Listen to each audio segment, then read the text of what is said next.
everybody, welcome back to the Golf Enclosure. We're here today to talk about FSX 20. I know we play a lot of TGC, the Golf Club 2019, and thoroughly enjoy that program, but I thought I'd take some time to go over FSX 2020 and show you their interface and kind of show you also what their remote play is all about and how to get that set up, as well as talk about some contests and league play that they also offer. So with that, let's get right into the interface and we'll show you some cool things about FSX 2020.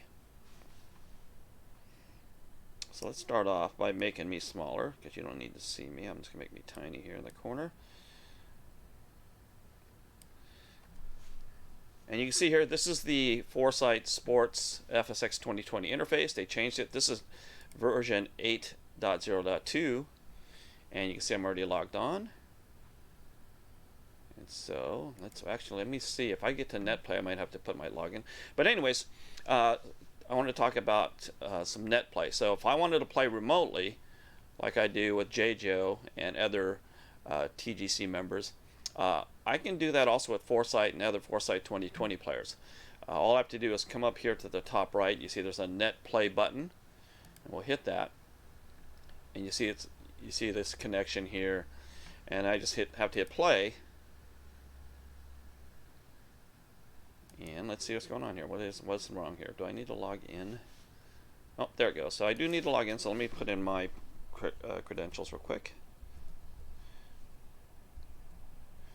If I can type. And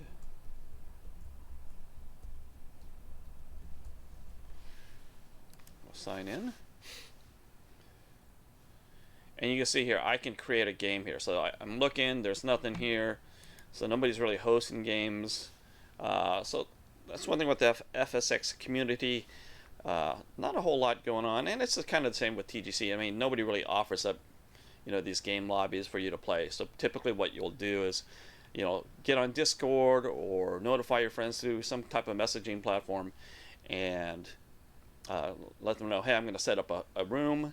You give it the room name, set up a room name with a password, and then once they connect, they'll see the room in the lobby, and then they can connect to you. So if I go to here and hit host, I can pick courses. I did just recently buy some new courses, so I'm kind of excited to show you those in future streams and videos, so watch out for those. But in the meantime, let's look at here. You can see here's some courses I have. Pebble Beach. I got the tour package special that they put on for Cyber Monday from Foresight, so I did pick up some courses, some cool ones. La Jolla Pines, which is actually Torrey Pines, Congressional, Colonial, so some pretty cool tournament courses. But let's go here and say, like, I want to do Oak. Let's do Oakmont, and I put conditions. We'll use real-time weather, or we can use whatever their local weather is like, or you can even just set parameters. Like I'm just going to set parameters. We're going to play at this time of day. The temperature is going to be maybe a little bit cooler, because taking advantage of the environmental awareness of the program, it can tweak your your carry distances and whatnot based on the conditions. So time of day, don't want to make it dry, don't want to make it rainy. I can set all those parameters. What is the ground terrain? How firm is it? The hardness, soft, medium, firm. We did temperature, time of day, skies. Do I want to make it more cloudy or not? I have a slider here. Wind. Typically we play no wind, but again, you can set wind parameters if you like. If you want to test your luck and skill in windy conditions, you can definitely do that. So how strong the wind is, and also the wind direction. So you can set that as well. So where's the wind coming from? Fog or no fog. Green speed, slow, fast, medium. The bounce. So as you know, with TGC, there is some issues or some concerns through the community that the first bounce is really huge. So especially on greens, it doesn't seem to be really that accurate as far as what you would see on the golf course. So it's kind of nice that you can set that here within within Foresight, and then fringe bounce as well. So you can definitely use default. You can save them as default. Go to rules. Are you going to allow mulligans, practice mode enable or disable, so that if you hit practice mode, it pretty much takes you to a location on the course, and you just hit balls there until you turn off the practice mode. Pin placements, easy, normal, hard on the greens. Gimmies. 6 feet seems to be about the standard for most simulation play.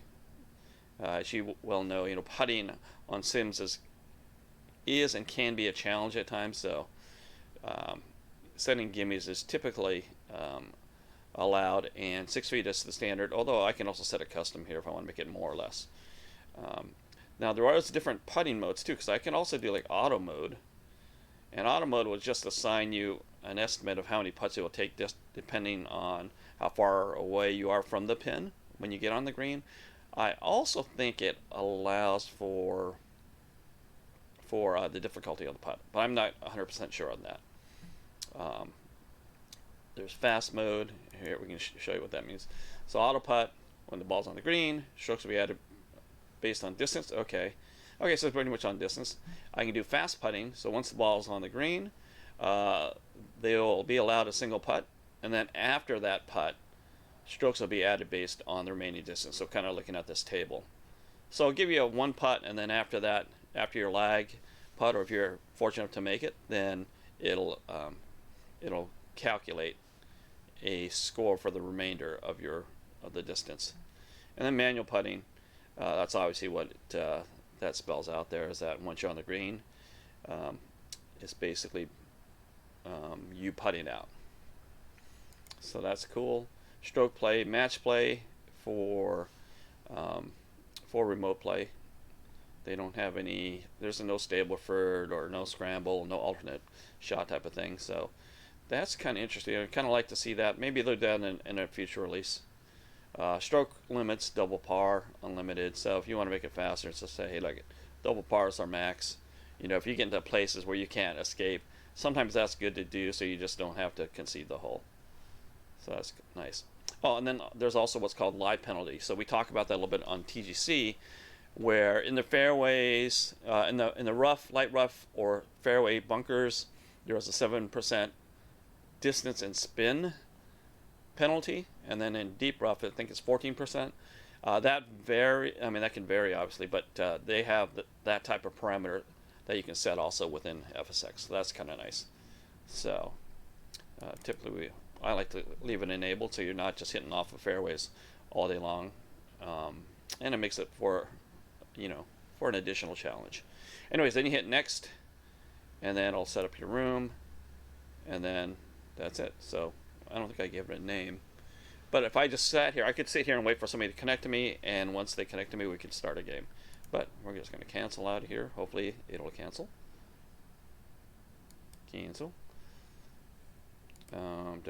What did I forget? Is that it? I guess that's it. I don't remember giving it a name, but anyways, no worries. Alright, and you can also do remote closer to the pin challenges. Remote, did I say remote? Yeah, remote or online challenges there. You can do long drive contests, and you can do the skills challenge as well. If you want to challenge somebody to the skills, easy, medium, or hard skills challenges, you can do that. So kind of cool stuff. I mean, nobody really talks about it. It's available within Foresight 2020 software. A lot of people don't talk about it, so I thought I'd give you just kind of a taste of that. Now, for me to get in here, I do need to get onto my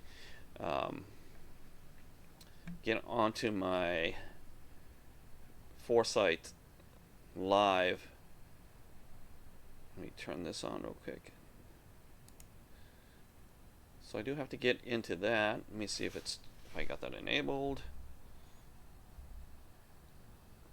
Yeah, so here's my Foresight, my FSX Live account. So I logged into my account, and this gives you information, great information. Like, here's my rounds that I've played. Basically, it'll track all your activity. So you can see here, I've done some practice, a couple holes of practice.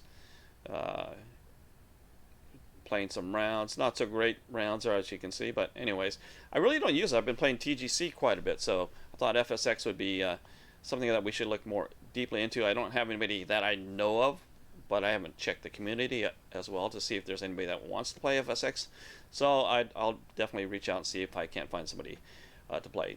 Now that my friend JJo has a GC2, maybe we'll look into see about him getting FSX 2020, and also to be prepared for the FSX Play that's coming out, which they totally revamped the graphics engine, and that looks stunning. So I don't know if you've seen some websites or some videos on it, but definitely do some search on FSX Play for golf simulation, and the graphics look amazing. So I'm excited to start playing on that once it is released. All right. Anyways, back to FSX Live. Here's my stats. I can go to see my personal stats, and it logs everything. It's crazy how long I practiced, how many shots I've taken, number of clubs that I've used. It's crazy. And if I also have a camera set up and I'm doing some video of my swings, it'll even capture that. And it is nuts. I don't know how long it keeps it for. I mean, this is back in 2020 of July, so it keeps a lot of information for you. Tells you about contests. So what's great is once you get into your FSX Live account, you can configure yourself to see how you did in contests. And you can see I've done some skills challenges and some closest to the pin contests as well. But more importantly, if you want to play in leagues, like we have societies in TGC, but they also have leagues within FSX 2020 that you can subscribe to. So here's exploring. You can see there's a bunch of leagues here, and I guess you can also, it's possible to set up your own league. I don't know how that occurs. These are just leagues that are put on through Foresight Sports Marketing. So you can see our FSS Marketing is who put these leagues out, and I joined a couple of these, and it's simply just click on it and hit join, and that's it. Let me see if there's type. So there's type, public, private. So I go to public. Yeah, see, it just shows you. So it shows you. Oh, okay. So I guess there's only one in progress, so I can play this. So you'll see when I get into the interface that my available leagues will be there. So let's go. So let's go to back to the interface. All right, and so now if I go to play, is it play or compete? I guess it's in compete. There's leagues. So here's leagues, and you see here are the leagues that I signed up for, and they show up here, and I can just join them to play. I think, like I said, only the par 3 is live now. But again, I don't know how to. I'd like to know how to set up a league, or how to find out about people that have set up a league and how to do that. So again, maybe we'll do that in another video. But it's cool that they have that capability. So like in TGC, where they have societies, you can form your own league and invite players and make it private or public. So if you have a community of FSX players, and you know them well, and you just want to create your own league, yeah, you can do that and just invite them, give them the code, and they can participate. So pretty nice that they can do that. All right, so that's how you get to leagues. So again, I just wanted to show you that real quick. I'm gonna end this video now. If you have any questions, definitely feel free to drop me a message. If you like the content, definitely, it'd be great if you followed my Twitch. And if you're watching this on YouTube, drop a like and subscribe if you do like the content. Anyways, hey, thanks for tuning in tonight. Just wanted to do a short video on Foresight Sports FSX 2020, their Netplay, as well as their league and some of the contests that are available. Hey, thanks for joining with me for now, and until I see you guys next time, bye for now.